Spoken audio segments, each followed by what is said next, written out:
MIM या पक्षाकडून सोलापूर शहर मध्य या विधानसभा मतदारसंघात सलग 2 वेळा उमेदवारी मिळालेले प्रदेशचे कार्याध्यक्ष फारुख शाब्दी यांच्या रोजा इफ्तार पार्टीमधून पक्ष आणि पक्षाचे नेते गायब झाले आहेत। यापूर्वी शहरात शाब्दी यांनी घेतलेल्या प्रत्येक रोजा इफ्तार पार्टीच्या बॅनरवर पक्षाचे नेते खासदार असुद्दीन ओवैसी, अकबरुद्दीन ओवैसी, माजी खासदार जलील, पक्षाचे चिन्ह पतंग हे फोटो पाहायला मिळायचे। परंतु यंदा तसे काहीही न दिसल्याने हा एकच विषय या रोजा इफ्तार पार्टीमध्ये चर्चेचा ठरल्याचे ऐकण्यास मिळाले। 2019च्या विधानसभा निवडणुकीवेळी फारुख शाब्दी यांनी एमआयएम मध्ये प्रवेश करून पहिल्यांदा पक्षाचे तिकीट आणून मध्यमधून निवडणूक लढवली। त्यावेळी ते दुसऱ्या नंबरवर राहिले। शहर मध्यच्या आमदार प्रणिती शिंदे या खासदार झाल्याने ताई नंतर भाई असे वातावरण तयार झाले। त्यामुळे ते आमदार होतील असेही बोलले गेले। परंतु भाजपच्या देवेंद्र कोठे यांनी बाजी मारून सुमारे 50,000च्या फरकाने फारुख शाब्दी यांचा पराभव केला।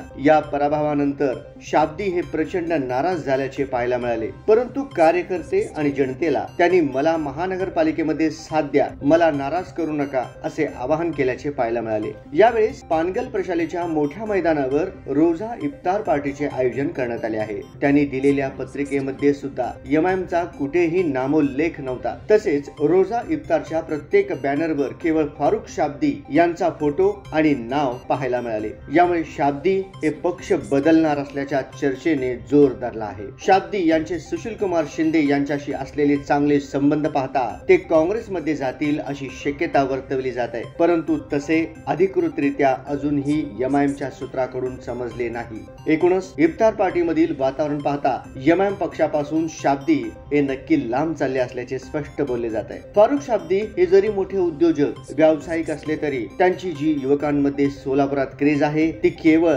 एमआयएम या पक्षामुळे असल्याचे यापूर्वीच्या काही नेत्यांच्या प्रतिष्ठेवरून पाहायला मिळते। लोकप्रहार न्यूज सोलापूर।